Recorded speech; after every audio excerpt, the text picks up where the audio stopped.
Adam, we all know, was an androgyne, half man and half woman. And there is a spiritual significance, they say, even for this. Androgyne, as part of our physical evolution, if you say there is a role for that. So there is a duality in creation, good and evil, light and darkness, etc., etc. And then Adam was not happy with the role he was playing, so he wanted to be a creator. So he became a creator when the female form fell on the spiritual man, and man, the androgyne disappeared, and then there was a form of a man which came about, and then he went about behaving separately as a man, and then there was a woman. So they fell away. The spirit was something which became man and woman. It used to be one, now it has become two. Because Adam wanted to be a role player, a physical creator, so he became a man. So man is imprisoned in matter. Man is imprisoned in matter, and an effort of many years is required. Hello? Man is imprisoned in matter, and an effort of many years is required to move to the stage of spiritual man again. So, because they say it's a sin the Adam and the Eve committed. So, what happened is that man got imprisoned in matter, and an effort of many years is required to move to the stage of spiritual man. Then there is a tree of life. The book says there is a tree of life where there is a serpent, and this is the belief of the ancient Gnostics. Gnostics are much, much earlier to the Christians whom we know. So there is a tree of life where there is a serpent, and this is the belief of the ancient Gnostics. That serpent bit and the sin was committed. That's what they say. The serpent bit and the sin was committed. That means they fell a prey to the instinct they had. So the instinct is represented by serpent. That serpent bit and the sin was committed is what the religious texts say. That snake is part of matter. That snake is part of matter. The serpent cannot easily be dislodged, says the book Genesis. The serpent cannot easily be dislodged. And this is the story of the Jewish mystics. It's almost the same with Greeks also. The same story with some small changes is there with the Greeks also. The Jewish mystics, they talked about a snake biting, and so because of the snake bite, the sin was committed, is what they say. The Jewish texts say that the serpent cannot be easily dislodged, means you cannot come out of matter. Snake actually represents matter. So this is the story of the Jewish mystics, and it is almost the same with Greeks. Prometheus wanted to contest with divine wisdom. Instead of the name Adam there, here the name is Prometheus, Prometheus. This is the name of a person. He wanted to contest with divine wisdom. And Hermetic people called him. Hermetic means people who follow Hermes. They called him Poimandres, Poimandres. So this is the name the Hermes gave, and the Greeks called him Prometheus, Prometheus, whereas the Hebrew people, Hermetic people, called him the Poimandres, Poimandres, the same name for the same person. Hebrews called him one way, the Greeks called him with a different name. And Poimandres, who took on the thought divine, all these failed in their object of getting even with the divine spirit. So divine spirit was one, and they wanted to get the better of the divine spirit. They wanted to dominate the divine spirit. They wanted to act in place of divine spirit. And so they say the thought divine, they wanted to contest against the thought divine. Their efforts failed. in their object of getting even with the divine spirit. The texts say all these persons had to pay for their acts of indiscretion. They were trying to contest with divine thought. Their efforts did not bear fruits. Their effects failed. So the divine spirit proved to be the superior force when compared to the two. The texts of both the Greek and the Hermes, they say all these persons had to pay for their acts of indiscretion. It's an act of indiscretion, trying to get even with the divine wisdom and trying to upstage the divine wisdom. In the Brahmanas religion, so he's covering all the three. Brahmanas religion, Mahasura became envious of the position held by Brahma. Mahasura became envious of the position held by Brahma. So he rebelled against Brahma, and the demon waged a war with Brahma. So we have seen the Greek, we have seen the Jewish, we have also seen the Hermes. The same story everywhere. The man is not satisfied with the role which he is asked to play. He wants to play the role of the divine wisdom. So in three places, he did not succeed. And now Madam is talking about Brahmanas religion, that is the Hindu Sanatana Dharma. There is a character by name Mahasura. Asura is demon. He became envious of the position held by Brahma, so he rebelled against Brahma, and the demon waged a war with Brahma. So during that war, it was Shiva, Lord Shiva, who pushed them from celestial light to Andhera. See, this name Andhera, which we find in Hindi these days being used very frequently, this name is mentioned in the book, the Isis Unveiled. The Brahmanas religion, Mahasura is the person who became envious of the position held by Brahma. So he rebelled against Brahma. Not only that, the demon waged a war with Brahma, and it was Lord Shiva who pushed them from celestial light to Andhera. So they were otherwise in heaven, but they were pushed down to the darkness, Andhera. This word is used by the author H.P. Blavatsky, which denotes a region of eternal darkness. Like there is eternal light, Andhera means, this word is used by author H.P.B., which denotes a region of eternal darkness. So in the Hindu texts, all are afforded a chance to realize their evil acts and given an opportunity to progress from the darkness to light. So in the Hindu texts, it is said, all are given chance, all are afforded a chance to realize their evil acts and given an opportunity to progress again from the darkness to the light. And this Andhera was called the eternal darkness. From the eternal darkness, they have to move back again to eternal light. This is the philosophy which the Brahmanas believed, or Brahmanas religion talked about. All the systems, the Greek, the Christian of that age, that is Gnostics, all had saviors, people who saved. All had saviors who rescued those who are doomed and punished. So all these religions, the Greek, the Christians of that age, had saviors who rescued those who were doomed and punished. So punished and doomed because of the mistakes they have committed, they were doomed and punished, but still their systems provided for saviors who would perhaps give them the inputs which they would use to come out of the darkness or come out of that place where they have been doomed, or shown the place where they should belong, and they would work out from that place to the place of light. So the Kabbalists explain this differently. The Kabbalists are Jews again. They explain this theory differently. The earthly man was composed of body, astral soul, and spirit.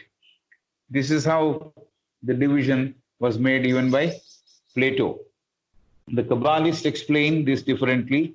The earthly man, the man who belongs to the earth, was composed of physical body, the astral soul, and spirit. The astral body is called astral soul. They say this soul is impermanent soul because this will disappear along with the physical body. Astral body also disappears. They used to call this as astral impermanent soul. So he had a physical body, an astral impermanent soul, and spirit. Spirit is something which will always exist, Atma, equivalent to Atma. So the earthly man was composed of physical body, astral impermanent soul, and spirit. But the man, according to Jews, was a compound of sublime astral elements and he transferred into that form. The Father, God, had breathed an immortal spirit, a divine spirit. So the Jews believed actually the man is made of sublime astral elements.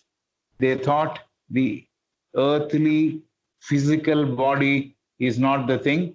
The Jews believed that the man was a compound of sublime, means very pious, or sublime is a stage where everything is more sublime degree. They say sublime is a state of being very supreme. So they belong to a sublime astral elements, and into that form, into that sublime astral form, the Father, the God, had breathed an immortal spirit, a divine spirit. This man was trying to escape from the shackles of matter, and hence they were called sons of God. So this is the different explanation which the Jews are giving, the Kabbalists are giving. Kabbalists basically believe that the earthly man was composed of physical body, astral impermanent soul, and a spirit, and the spirit. The spirit is same as that is existing with the Almighty. So these three made an earthly man. But the man, according to Jews, another extension of the theory was a compound of sublime astral elements. Sublime is very thin, very different state, which is a superior state than physical, sublime astral elements. And into that astral form, into that sublime form, the Father, the God, had breathed an immortal spirit. So he breathed into this particular sublime matter or sublime form. His breath was introduced into that, had breathed an immortal spirit, a divine spirit. This man was trying to escape from the shackles of matter, and hence they were called sons of God, because they did not want to associate with physical matter. They wanted to escape from the physical matter, the effects of the physical matter. They were trying to escape the shackles of matter, and hence they were called sons of God. The first to trace a future model of the man to appear in the universe in the cyclic law of progress. So the sons of God are the first trace of a future model of the man to appear in the universe in the cyclic law of progress. As the universe came into being, as the men came into being, these sons of God, who are the people who wanted to escape from matter, and into this astral soul, that Father God had breathed an immortal spirit. They were the models, they were the future models of the man who would appear in the universe in the cyclic law of progress. Why cyclic law? Because at the end of one cycle, the second cycle begins. So like that, the progress is always cyclical. So in the cyclical progress, these sons of God find their place. Maybe equivalent to this is what we have, which we considered in the last class also, the people who came from the Venus, as far as the Sanatana Dharma is concerned. We have Sanaka Sanandana, who came from the Venus when the third root race was halfway through. So they came from the Venus, the planet Venus, and they came and they were called Brahma Manasa Putra. So they are also sons of God in a way. So perhaps this has relevance to that. Maybe some comparison can be made with that. So these sons of God, according to Jews, or the future model that man would take in the universe in the cyclic law of progress. Right. God Elohim, as he is called by Hebrew, Elohim, this is a famous word. Some people who are in the masonry would realize this word is very familiar to them. God Elohim, as he is called by Hebrew, says that man should not be like one of us. God Elohim, as he is called by Hebrew, says that man should not be like one of us. God wanted man to excel. God wanted man to excel. So when the first man reached the peak of his progress in the cycle, so that's what happened. Actually, God wanted them to be better than their own people who are creating these forms. So they wanted man to be much better than what they were. God Elohim, as he is called by Hebrew, says that man should not be like one of us. This is the quotation. Like one of us is the statement of Elohim. So Elohim is God. God wanted men to excel. God wanted men to excel. So when the first man reached the peak of his progress in the cycle of progression, so when the first man reached the peak of his progress in the cycle of progression, he lost his balance. Man lost his balance because he was at a great height, having reached the peak of his progress. So man, when he first reached the peak of his progress in the cycle of progression, lost his balance and fell down, and in the process lost the second envelope, that is the astral body, and he was dragged down in the race of his progress. So that's how he became physical. To begin with, they all said the man is astral. The astral form, that is where the life was, or the spirit breathed, the God or the Father breathed into the astral form. So that is how the Jews believed that the compound sublime astral elements, into that form, the Father, the God, had breathed an immortal spirit which is immortal. Spirit which is immortal means one which will not have a death.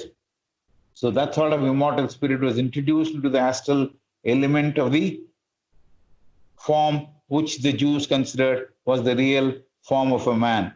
So that man was trying to escape from the shackles of matter, and hence they were called sons of God. Because they were not physical, they were called sons of God. Because they were more astral in their appearance, they were called the sons of God.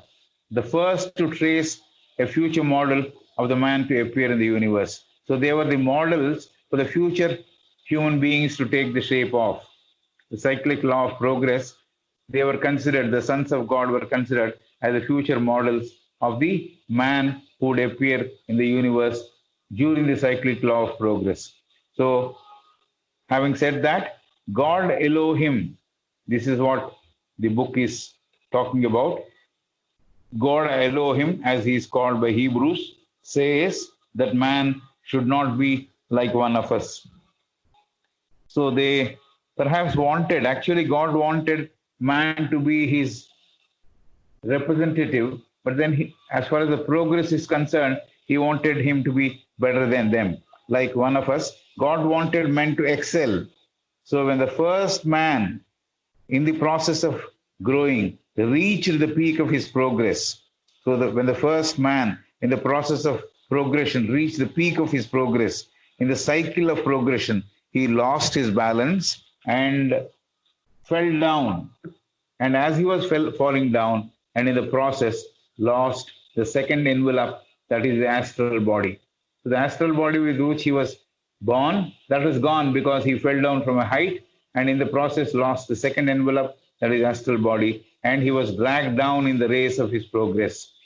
The efforts of Kabbalistic gods or agents to construct creatures and living beings did not bear fruit.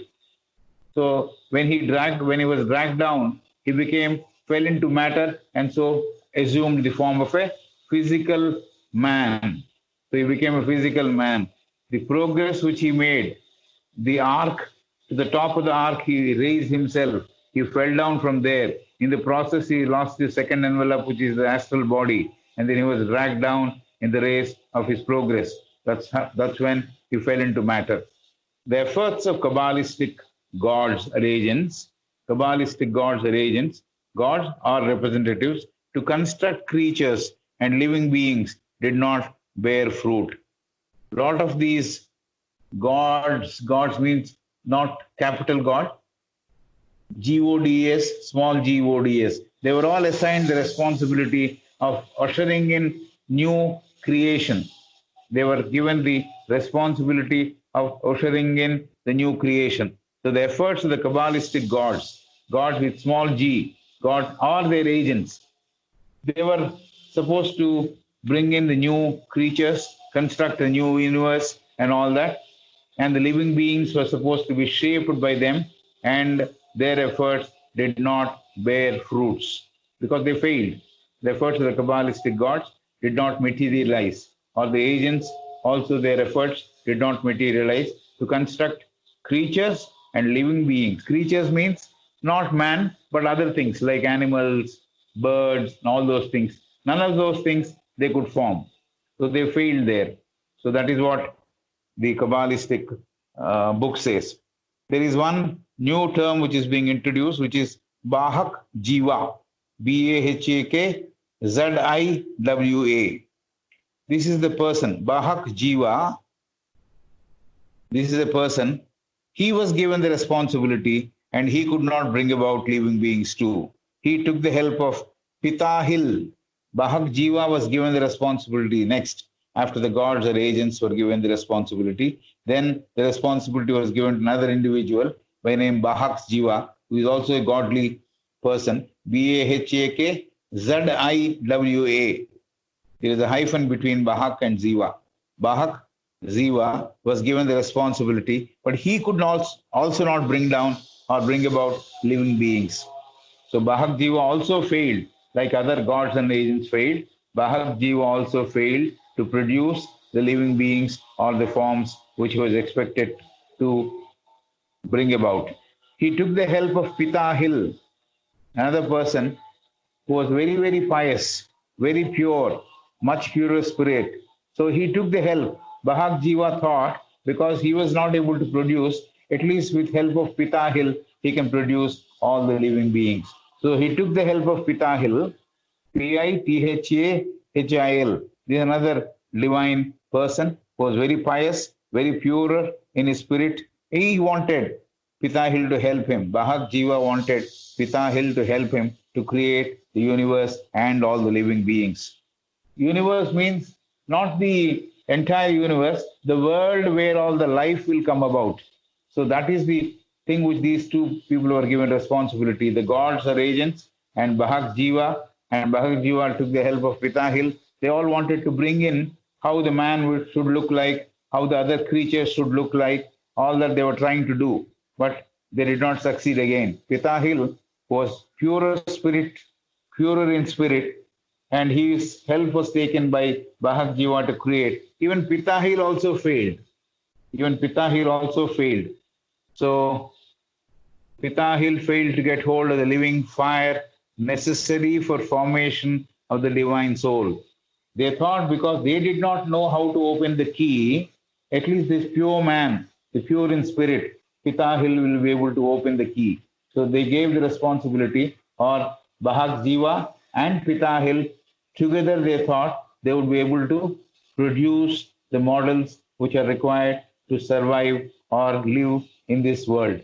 But then Pitahil failed to get hold of the living fire necessary for formation of the divine soul, as he was ignorant of the secret name or password, the incommunicable name of the Kabbalists. So this is the problem. So even in those days, unless you knew how exactly to operate the key, how exactly to utter a particular word, the secrets were not open. The secrets were kept away. And the person who is supposed to be knowing, for example, Pitahil is supposed to be purer in spirit than Bahak Jiva. Bahak Jiva took the help of Pitahil because he was much advanced when compared to Bahak Jiva. But even Pitahil could not open the key. He did not operate the key, and he could not lay his hands or get hold of the living fire necessary for formation of the divine soul. So he could not do anything because he could not see that he was nearer to the living fire necessary, which is necessary for formation of the divine soul. And why he failed? Because he was ignorant of the secret name or password, the incommunicable name of the Kabbalist divine or God. So he did not know that particular word. So the living fire was not accessible to him. Only when the living fire is there, that means the Spirit of God is there, then the whole creation would come in place. So he could not get hold of the living fire. He could not get hold of the living fire, means the Spirit, which is godly Spirit. Only with the aid of that Spirit, they could have perhaps started creating the creatures and the men. So all these people failed. Who all failed? The efforts of Kabbalistic gods, GODS, small g ODS, and their agents to construct creatures and living beings. That failed. And then the responsibility was given to Bahak Jiva, Bahak Ziva. He also failed. Then he took the responsibility of enlisting the cooperation of Pitahil, Pithahil, because Pitahil was very pure, very pious. So the spirit in him was very pure. So he thought he will be able to create. With the help of Pitahil, Bahak Jiva thought that the model creatures and model man could be ushered in. But then that was also not possible because Pitahil failed to get hold of the living fire necessary for the formation of the divine soul, as he was ignorant of the secret name or password, the incommunicable name of the Kabbalistic divine spirit. So that was the reason all of them failed. This is the story of the Kabbalist way of tracing the origin of man. They were trying to trace the origin of man. How man came about in the Christian philosophy or Christian religion, we have read about Adam and Eve, and then they committed the sin. And then what happened was there was another form which was available or which came into life. That is the Christian way of.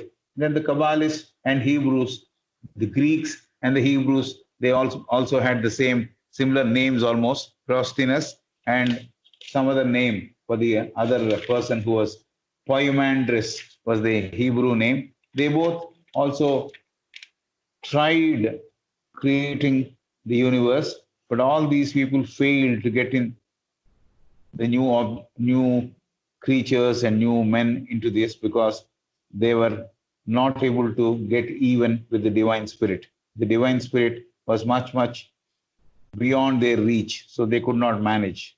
The texts say all these persons had to pay for their acts of indiscretion.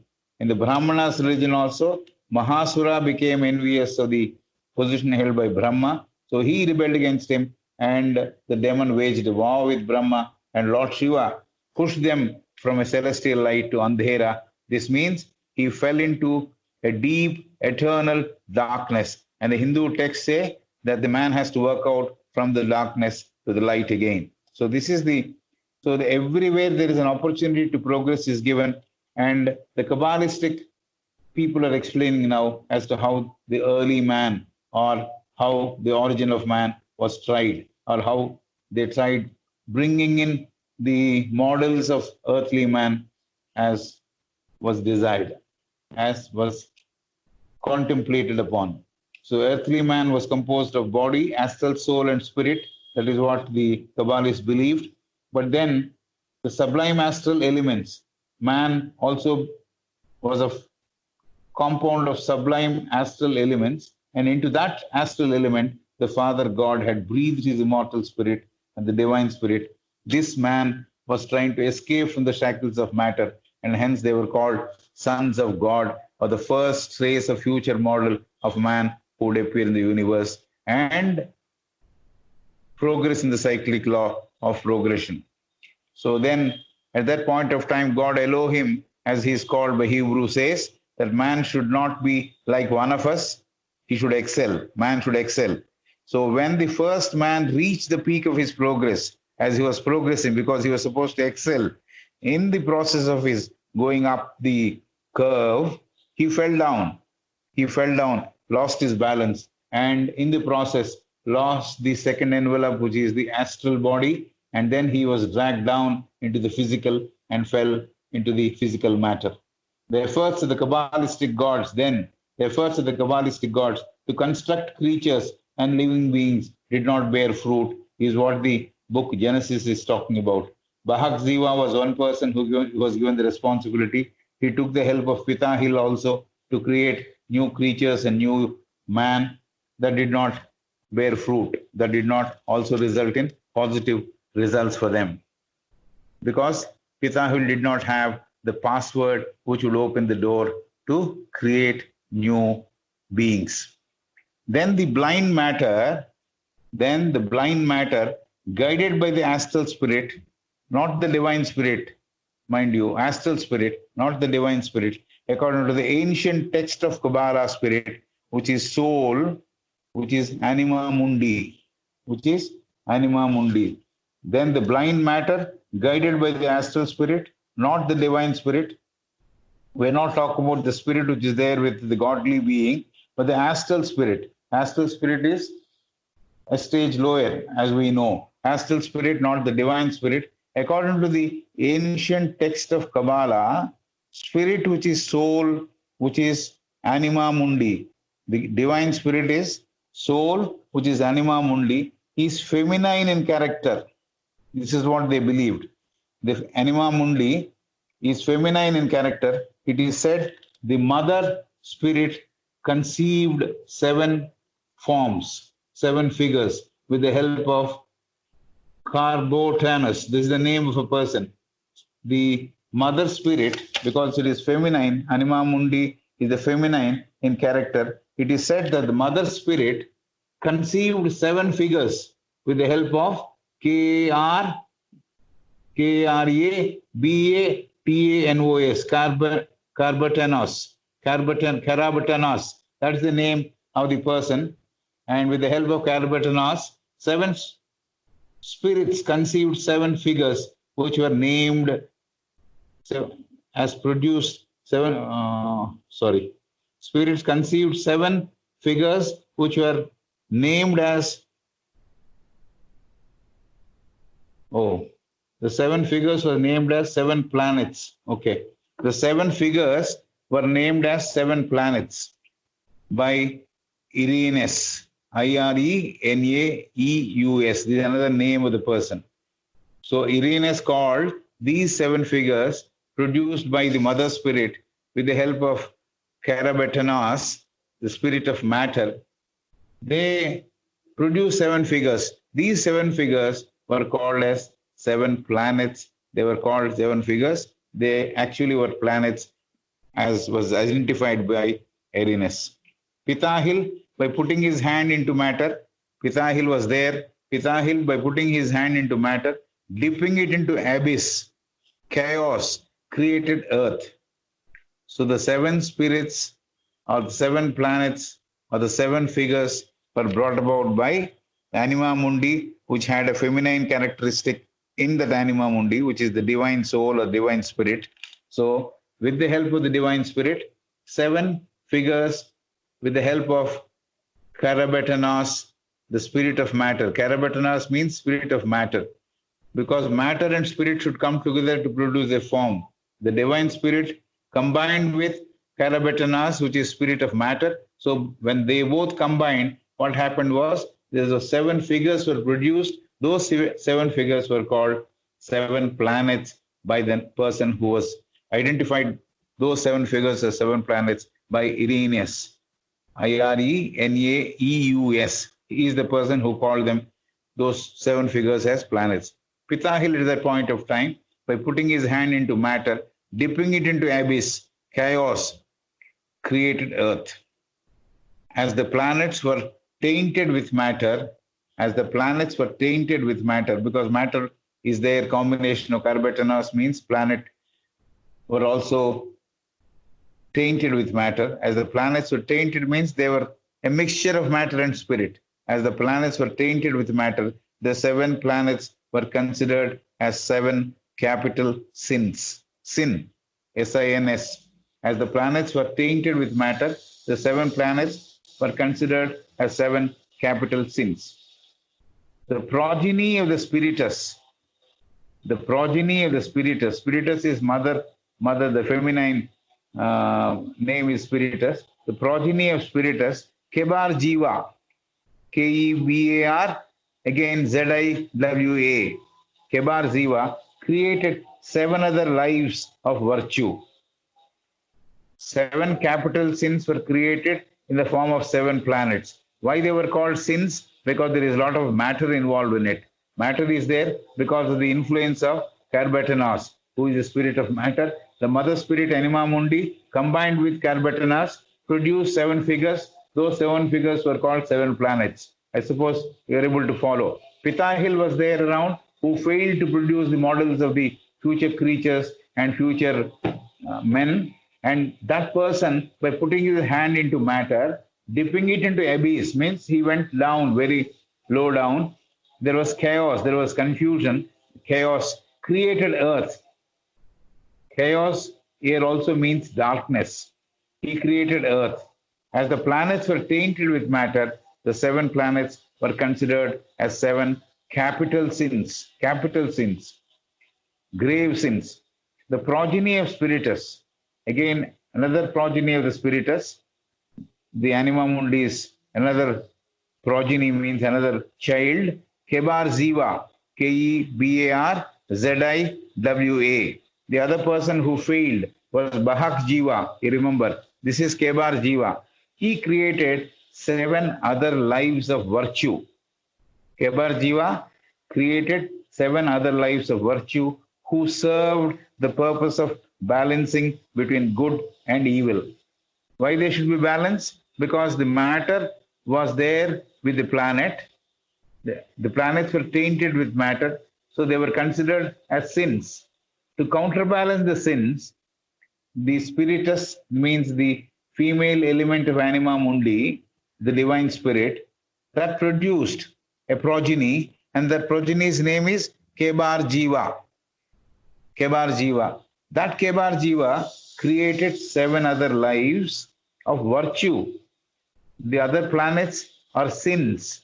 This created by Kebar Jiva are lives of virtue who served the purpose of balancing between good and evil. So this is what happened. So this is how the Kabbalists are talking about the origin of man, how the planets were born, how the earth came into existence, etc., etc. This creation which took place was without the divine breath, which is called by the Kabbalists as living fire. You remember, Pitahil could not handle living fire or could not access living fire. That's why he failed. Pitahil failed because he could not go nearer to the living fire. So this creation which took place was without the divine breath, which is called by Kabbalists as living fire. Products of matter and astral spirit were animals which appeared on the earth before man. So this creation which took place was without the divine breath, which is called by Kabbalists as living fire. So in spite of all that which has been created by matter and the Anima Mundi and all that, the divine spirit was missing. That's what the text is saying, the book is saying. This creation which took place was without the divine breath. Divine breath is the breath of the ultimate. So that was not there, which is being called by Kabbalists as living fire. Products of matter and astral spirit.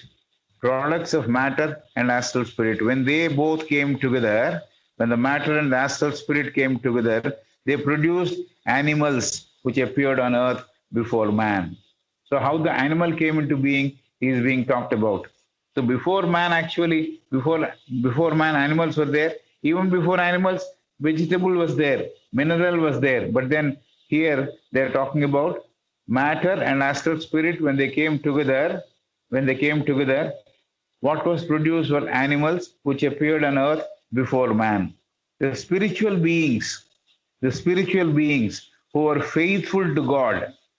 The astral being and matter produced, the combination of that produced animals. Why the distinction is made, kindly note. The astral spirit and the matter, when they came together, it produced animals. Okay? Then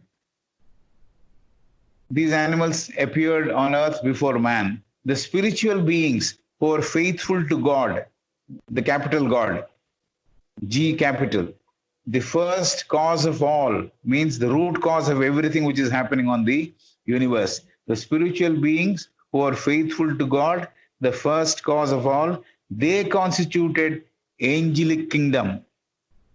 The spiritual beings who are faithful to God, the first cause of all, they constituted the angelic kingdom. So Devas, the angels, they were there because of the spirit. They were all very faithful to God. So those spiritual beings who are faithful to God, God means the first cause of all, they became the angelic kingdom. We have the animal kingdom now, we have the angelic kingdom now. The head of whom is Adonim.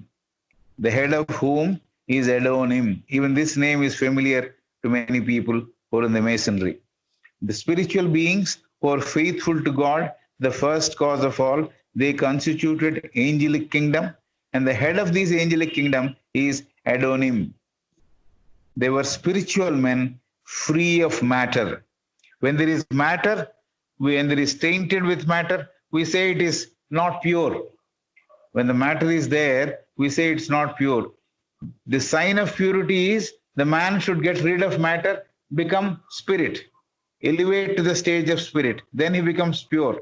But right now, even the planets were considered as beings or as planets which are a combination of matter and Karbatana, spirit of matter, and spiritus, the Enema Mundi's female component. That was what produced planets.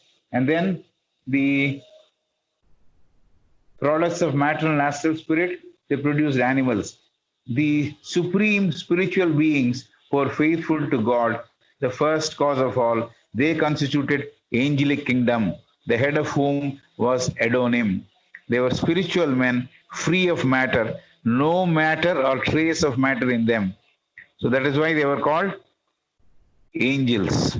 That's why they were called angels, because they don't have any iota of matter in them. The followers of the rebel Carbonatanus, the person who produced planets, the rebel of Carbonatanus was made of matter and spirit, and the descendants of the seven spirits, the products of Carbonatanus and the spiritus, became men of our planet. Some people rebelled.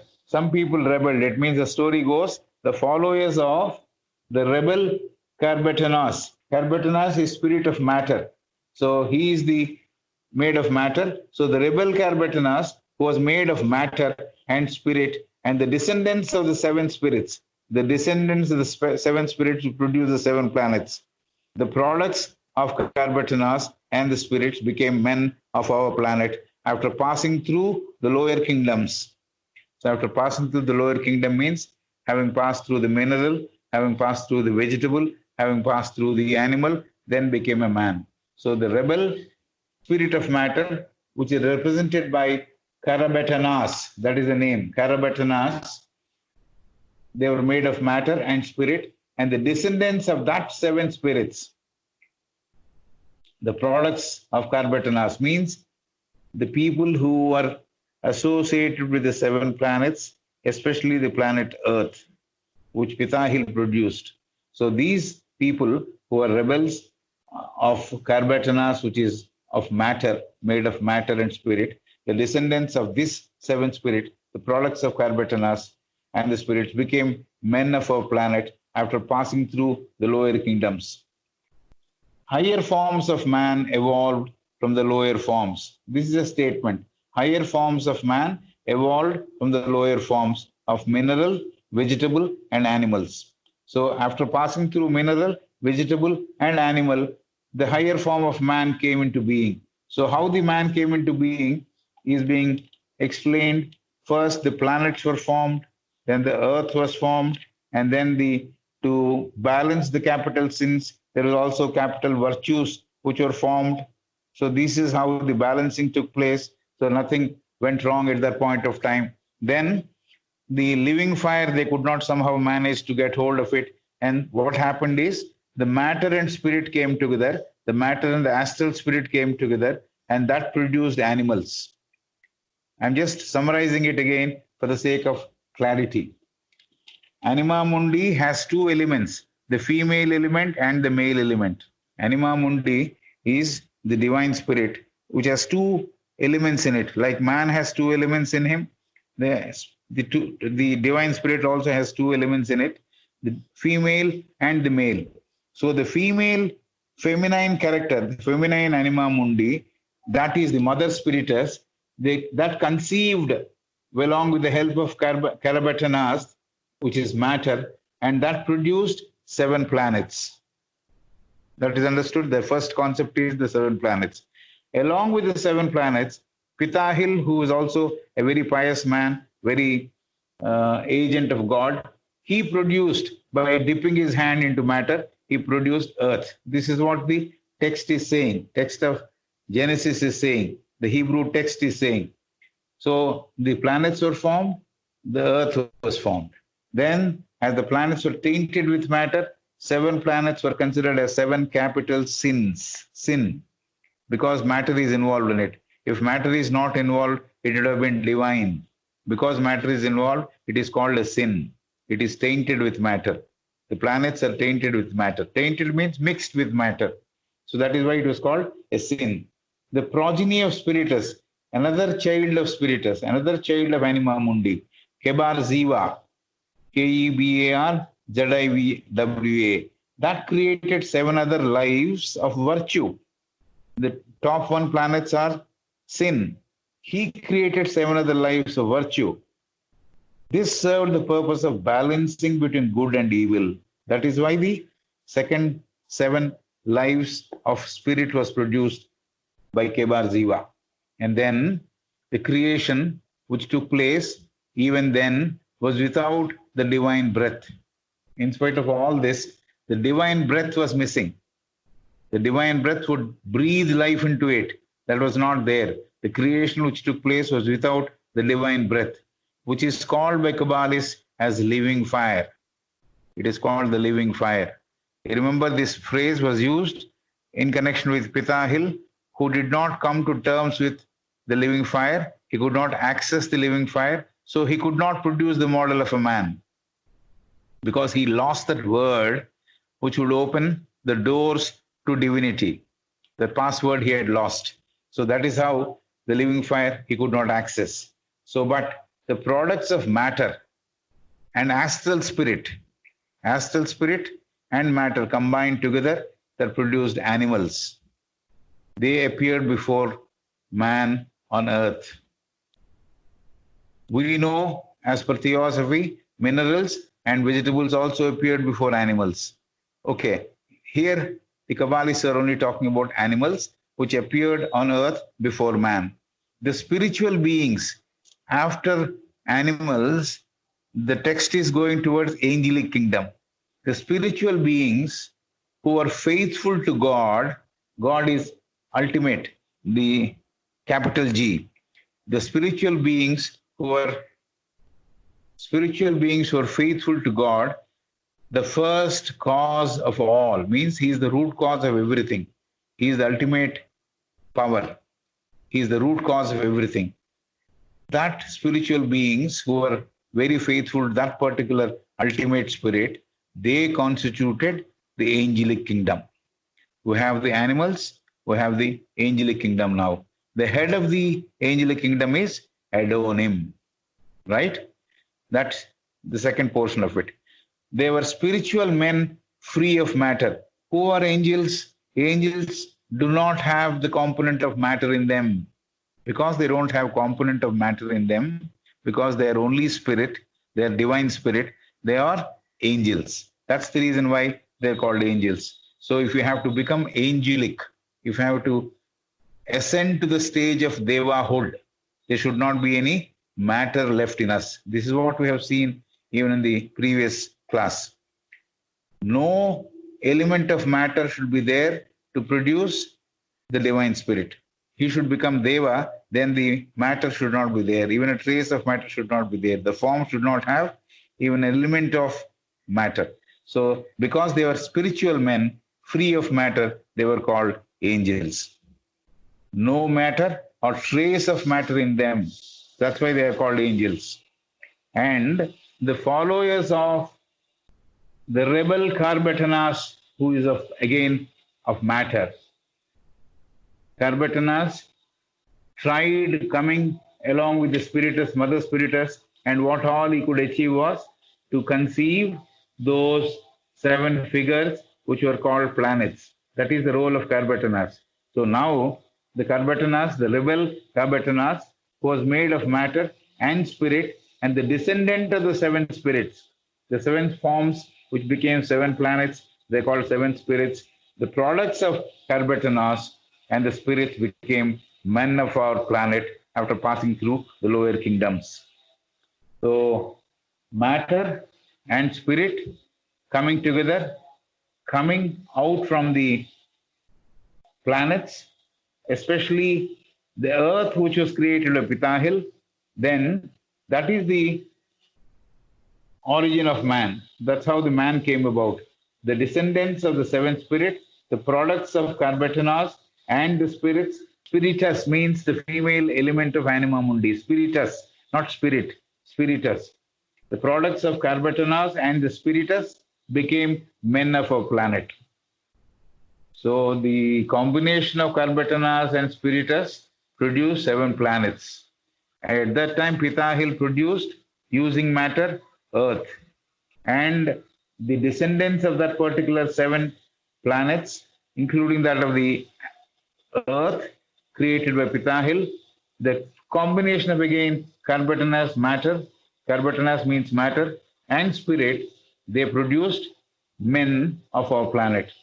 And men, they became men after passing through the lower kingdoms. So unless you pass through, the life wave goes through the lower kingdoms, he cannot become man. So that's what happened. Higher forms of man evolved from the lower forms, that is, mineral, vegetable, and animals. I suppose I have made myself clear.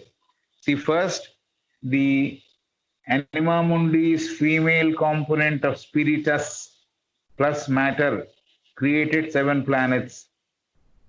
And we have the role of Pitahil who produced the earth. That is one part of it. And then what happened? Then Kebar Ziva was produced again by spiritus. The anima mundi's next progeny was Kebar Jiva. He produced 7 other lives which are made of virtue. The planets, because they had matter component, they were called sins. The Kebar Jiva produced only spirit, lives of virtue. So to balance good and evil, Kebar Jiva worked. That's how that portion is over. Then the creation, even then, was without the divine breath, which is called by Kabbalists as living fire.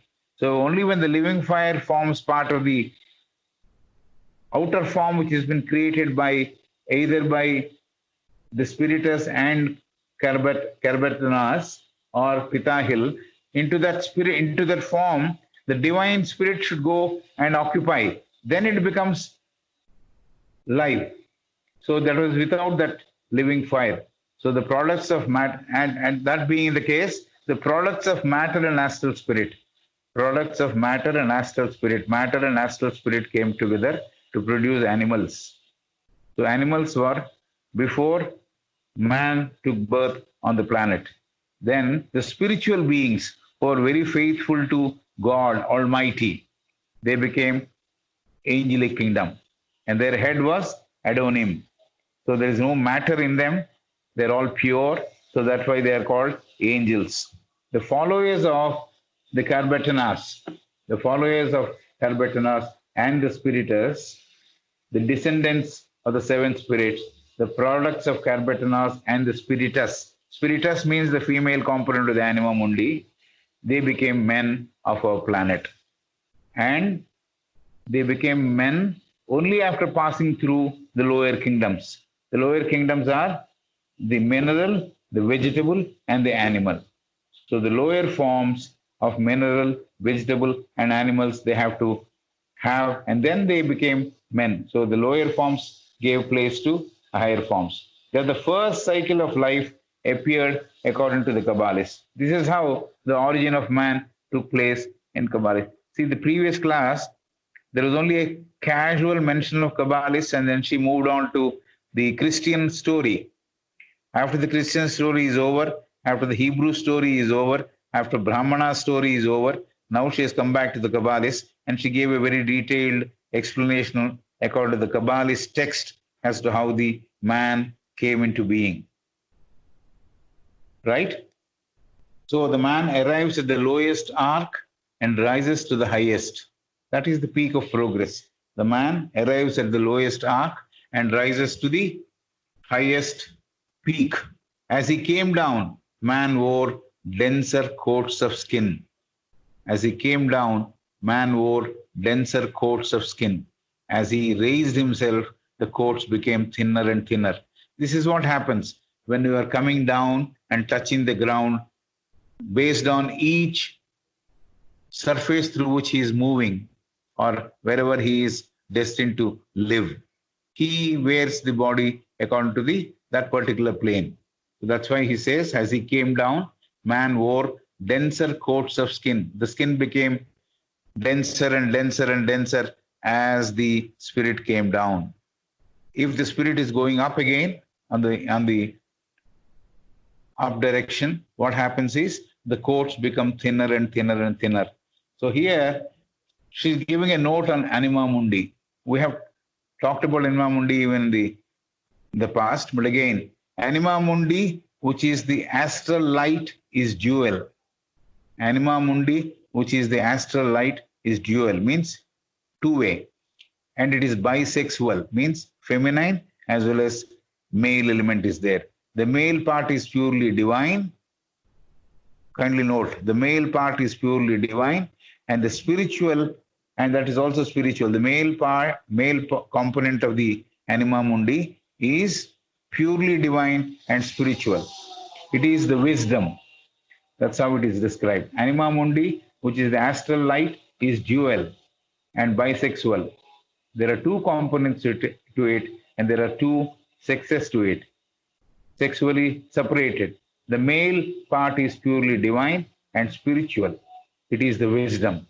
While the female portion, the spiritus, which came and combined with Kabatanas and all that, the female spiritus is tainted with matter. The female portion of the spiritus is tainted with matter and therefore considered evil. It is the life principle of all living creatures, men, animals, birds, etc. It is fluidic in nature when compared with physical matter. And astral, because it is astral light, because it is astral, it is fluidic in nature when compared with physical matter. According to Kabbalistic philosophy, should I read that again? Anima mundi, which is astral light, is dual and bisexual. The male part is purely divine and spiritual. It is the wisdom. That is male.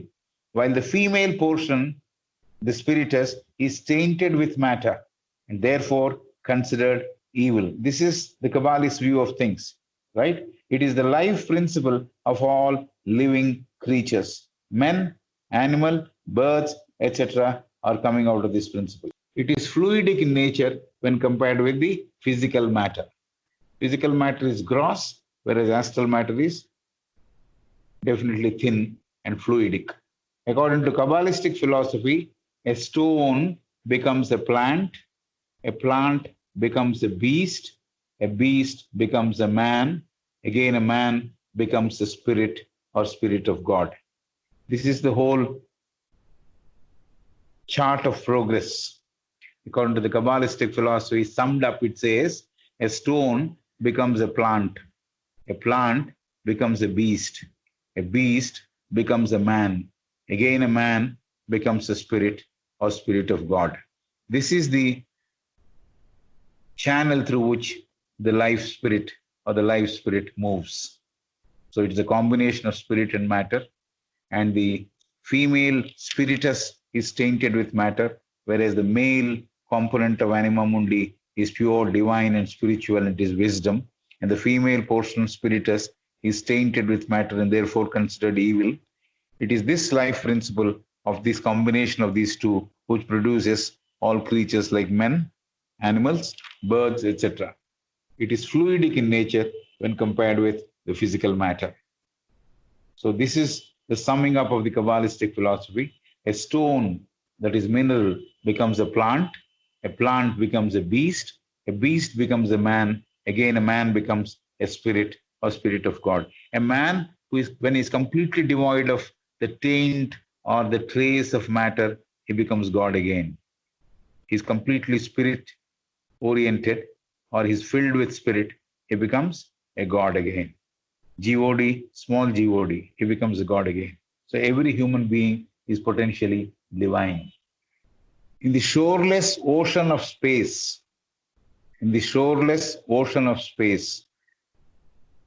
there radiates the central spiritual and invisible sun. She's talking about the central spiritual and invisible sun. This is representing what? The ultimate power or ultimate God. In the shoreless ocean, this ocean of life has no shore. It is limitless. In the shoreless ocean of space, there radiates the central, spiritual, and invisible sun. Central, spiritual, and invisible sun. The sun is not visible, and it is spiritual. It radiates, and it is in the shoreless ocean of space. So the entire space is full of this, and there's no solid portion to it. Everything is a continuous big ocean like. There's no end to it. There's no shore to it. A shoreless ocean of space, there radiates the central spiritual invisible sun. The universe is his body. The universe is his body, the central sun's body, spirit and soul. The universe is his body, spirit and soul. All things in the universe have adopted or made in the same way. So, like the Father, the Son. So, the universe is his body, spirit, and soul. Similarly, all things in the universe have adopted or made in the same way. So, every creature on the universe is having all this. It has a body, it has a spirit, it has a soul. They call spirit the astral component of it as an astral impermanent spirit. The soul, that is the Atma, that is of a different category altogether. But the astral spirit, astral body, and the physical body, and a soul, they only talked about these three divisions. Both the Kabbalists and Platonists, they talked about three divisions. The three divisions are the physical matter, and the astral matter, and the spiritual matter. So this is what universe is composed of, and all things in the universe also have adopted or made in the same way. So this is what the text says about invisible central spiritual sun. We have our sun whom we are able to see. This is the sun who is representing our solar system. There are so many solar systems, and for all these solar systems, there is one spiritual sun. That is the central spiritual sun. So that spiritual sun is the ultimate divine spirit. We can call by any name. That is the central spiritual sun. And for each of the solar systems, we have a sun whom we are able to see as Pratyaksha, Narayana, as something we call in the Sanatana texts. So the Zohar, the text, the holy text of Kabbalists, says the great Ein Sof. Ein Sof is another word for God. The great Ein Sof has form. We can also say it has no form. So it has form when we see it in the universe. When we imagine that there is no form, spirit has no form, only the body and the physical matter and the astral matter, there is a form. But beyond that, when you're talking about the spirit, there is no form. So the Zohar, the text of the holy text of Kabbalah says, the great Ein Sof, is spelling is Ainsof. We have seen this word number of times. I'm just saying it once more for the sake of remembrance. Some people write Einsof also. Ainsof. Some people write it as Einsof. Ein Sof has form when it is represented by matter, and we can also say it has no form when we see the spirit or we realize the spirit is there. Right. Zohar says the invisible assumed the form when he called the universe into existence.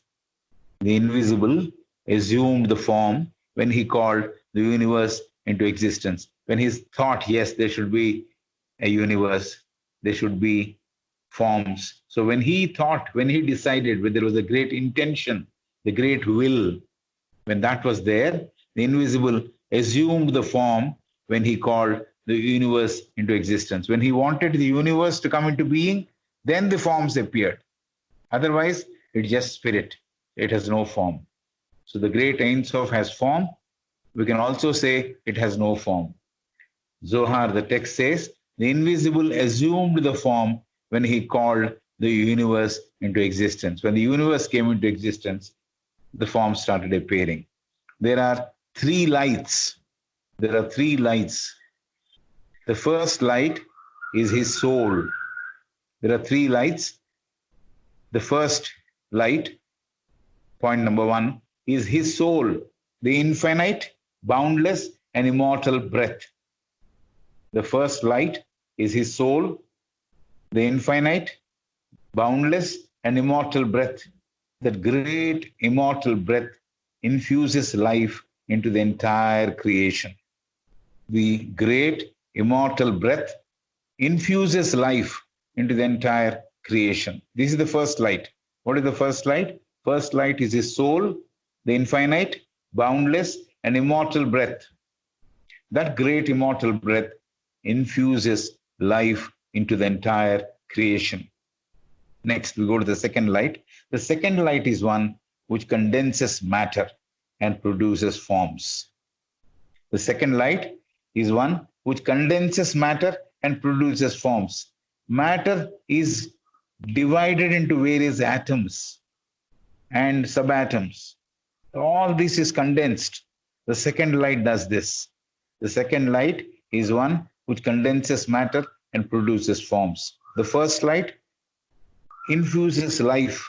The second light condenses matter. The second light is one which condenses matter and produces forms, countless forms, which are floating in the cosmic electric space. Countless forms which are floating in the cosmic electric space. And they are all floating and living.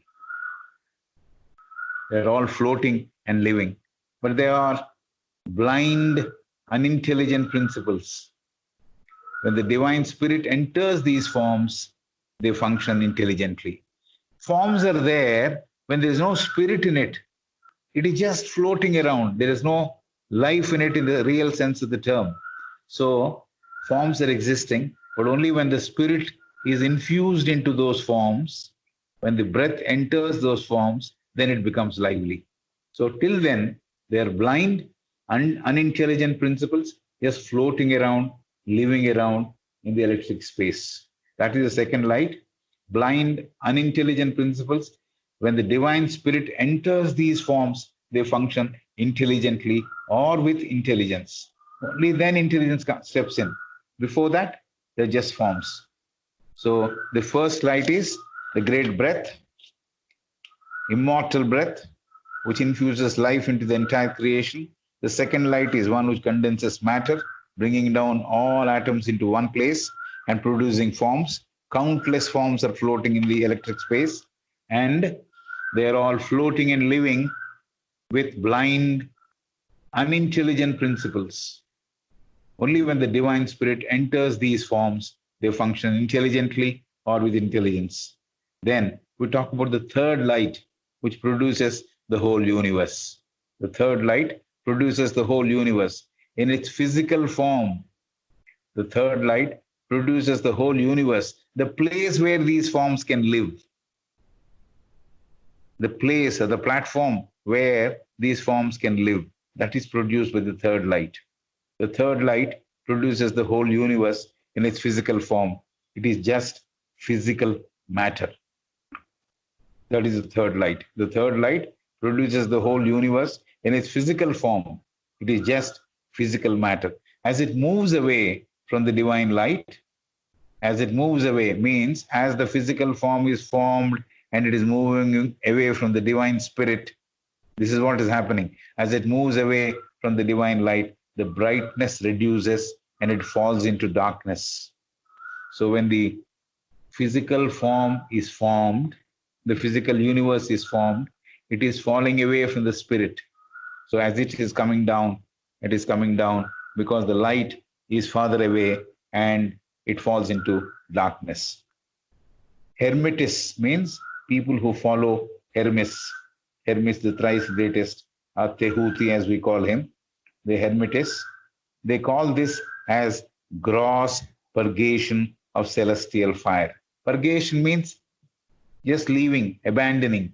Purgation, Purgation. Purging means sending it away or removing it or working it out. So the Hermetists call this as gross purgation of the celestial fire. The celestial fire is purging itself so that the physical universe is taking shape and it is coming down. Right? From the central invisible sun,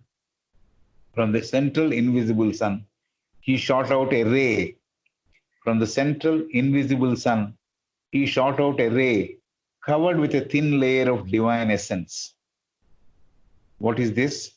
From a central invisible sun, he shot out means God, ultimate. He shot out a ray covered with a thin layer of divine essence. There is a divine essence, a thin layer of it, coating of that. It is there along with the ray which is coming down from the invisible sun. And that divine essence may also be called the soul. That unit was called a monad. Here, the principle of monad is being introduced. The monad, as Hermes talked about. Hermes talked about monad. So, what is that monad? Monad is the ray from the invisible sun. As it came down, it also had a coating of the spirit, coating of the divine spirit or the divine essence, which is called the soul. So, the form and the matter and the soul.